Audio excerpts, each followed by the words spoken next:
Hello friends, this video on locomotion and movement part 12 is brought to you by examfear.com. No more fear from exam. So let us first look at the cross bridge cycle. So what is this cross bridge cycle? As I said, it will start from here where you have this actin, this is the actin and this is your myosin.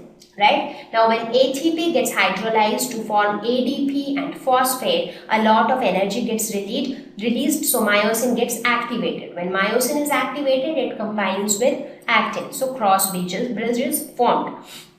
After that, the inorganic phosphate gets released, ADP also gets released. So as a result, the myosin head pivots, it results in sliding. So this step is sliding.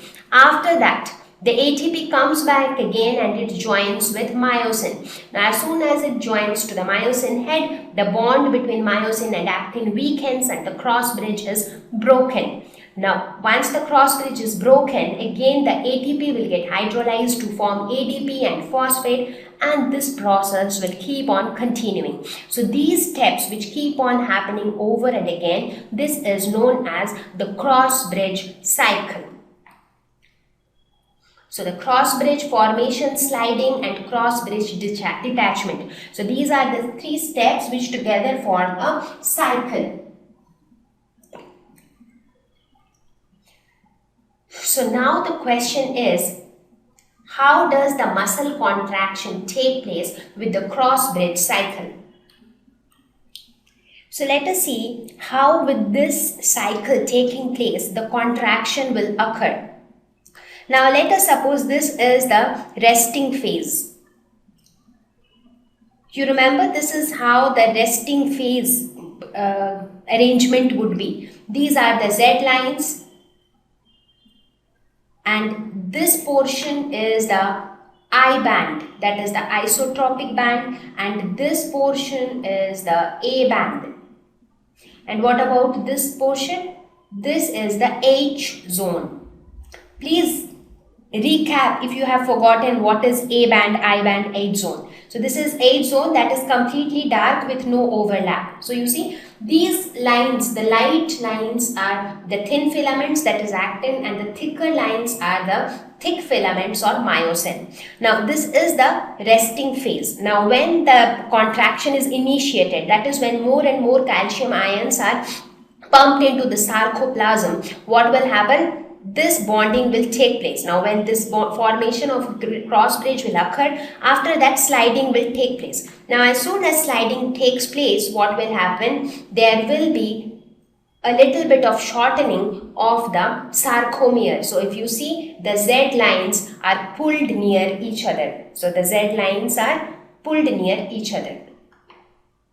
Again, if you see, as the cycle continues, like let us suppose this is for the first cycle, this is after the second cycle, this is after the third cycle. So if you see, the Z lines are pulled towards each other. So contraction is taking place, and what else is happening? If you look at the length of this A, that is the dark band, that is not getting affected because that remains the same. What is getting affected is the width of the H zone. So the width of the H zone is reducing, and here if you see, there is no H zone at all because there is complete overlap.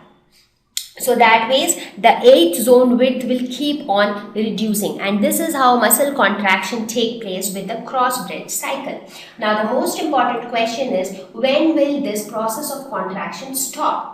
So now, the way it was initiated, in a very reverse way, it should get stopped. So how was it initiated? Due to the calcium ions being pumped into the sarcoplasm. So if the calcium ions are taken back from the sarcoplasm and it is taken back into the sarcoplasmic reticulum, in this case, this process will also stop because again the troponin will be there to mask the active binding site. So there will be no bond between active and myosin.